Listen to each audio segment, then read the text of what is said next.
Top. Eh bien, si vous êtes partante, on peut commencer l'interview. Eh ben allez, c'est parti.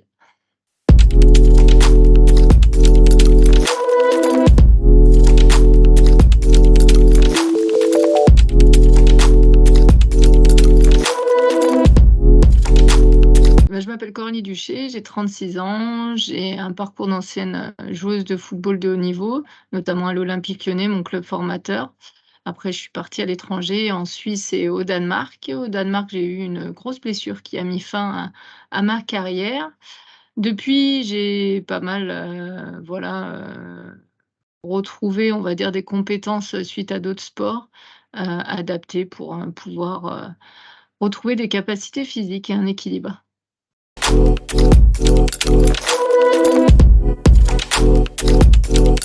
Je me suis rapprochée d'OL Fondation et l'OL Fondation me dit: «C'est génial, il y a un projet avec les hôpitaux de Lyon», donc les HCL, qui est la sport santé justement, ça correspond très bien à tes valeurs, à ce que tu veux faire passer comme message.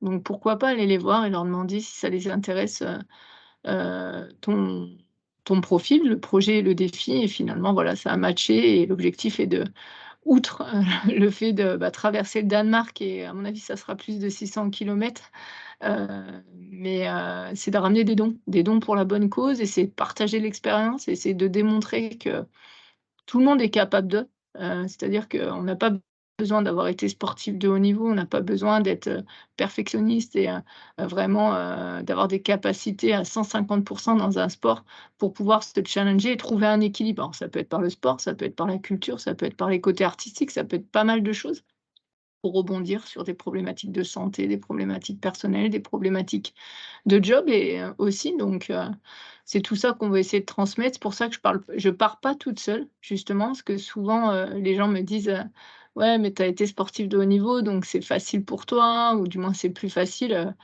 non, non, c'est pas plus facile, ça demande de l'entraînement et de l'adaptation et si en plus on peut participer, financièrement, parce que l'objectif est de récolter 5 000 € pour, les hôpitaux des HFME, donc hôpital femmes et enfants sur un projet jardin d'essence qui justement, servirait de passerelle et d'accompagnement, sur ces différentes problématiques qu'on peut rencontrer lorsqu'on est hospitalisé. Ça serait génial de pouvoir les aider comme ça parce que c'est vraiment une cause que moi j'ai connue, je peux vous dire que 10 jours dans une chambre d'hôpital sans, aller à l'extérieur, sans avoir d'activité, mentalement, c'est très, très dur et le mental dans la rééducation et dans la réhabilitation, c'est énormément important. Pour un premier challenge comme celui-ci où quand même on part en autonomie, on va dormir dans des shelters, donc c'est des cabanes de pêcheurs, hein, ni plus ni moins. Donc on part, voilà, avec un duvet, une couverture de survie, on va s'alimenter, au fur et à mesure sur le trajet. C'est important aussi, on voulait consommer local, déjà parce que, on n'a pas la place d'emmener tout le supermarché dans nos bagages, mais aussi parce que c'est important de bien s'alimenter.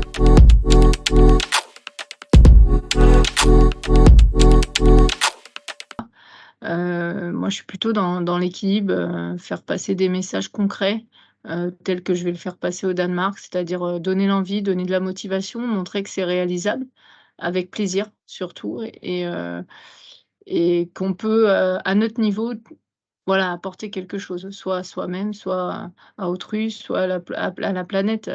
Je prends souvent l'exemple, marcher à pied, et c'est plutôt bon pour la santé, bon pour l'environnement et en plus c'est économique parce que ça vous coûte rien. Mais voilà, c'est des petites choses où par habitude ou mauvaise habitude, on a tendance à il pleut, on va prendre la voiture au lieu de prendre le parapluie, des trucs tout bêtes alors qu'on va, peut-être à 5 minutes à pied.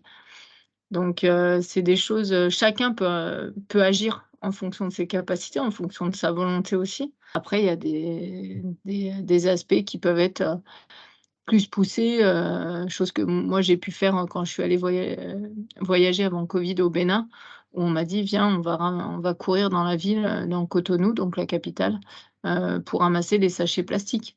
Donc voilà et en fait, on s'aperçoit que les gens n'ont pas connaissance des aspects, et des conséquences de jeter un sac plastique ou dans la rue, ou autre quoi. Donc c'est vraiment plus on va communiquer, déjà en parler c'est bien. Après, chacun doit se faire son idée de comment il peut agir. Il f Pour moi, il faut pas stigmatiser les choses. il faut laisser aussi l'ouverture d'esprit aux gens d'avoir leur propre réflexion et de leur propre jugement pour que justement ils puissent agir, comme ils le souhaitent et comme ils le peuvent.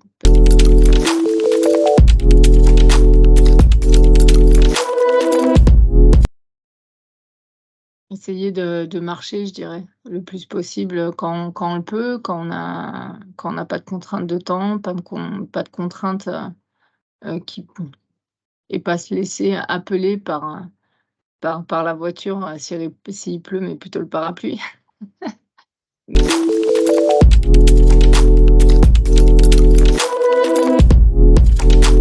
Pour moi, le développement durable, c'est ne pas voir à l'instant T, forcément, mais comment on va pouvoir aussi réutiliser. C'est-à-dire que oui, recycler aujourd'hui, c'est bien.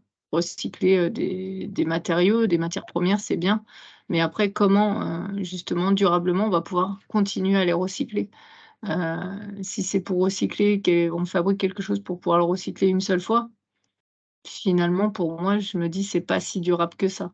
Donc pour moi, un développement durable, c'est quelque chose qu'on peut réitérer, qu'on peut répéter, et qui est dans le sens, sans parler d'environnement, mais un développement durable, en général, pour moi, voilà, il va dans le sens, que l'on souhaite aller et par répétition. C'est-à-dire qu'il «s'arrête jamais» entre guillemets ou alors il va le plus loin possible pour, heu, pour justement être, le durable, le plus longtemps possible.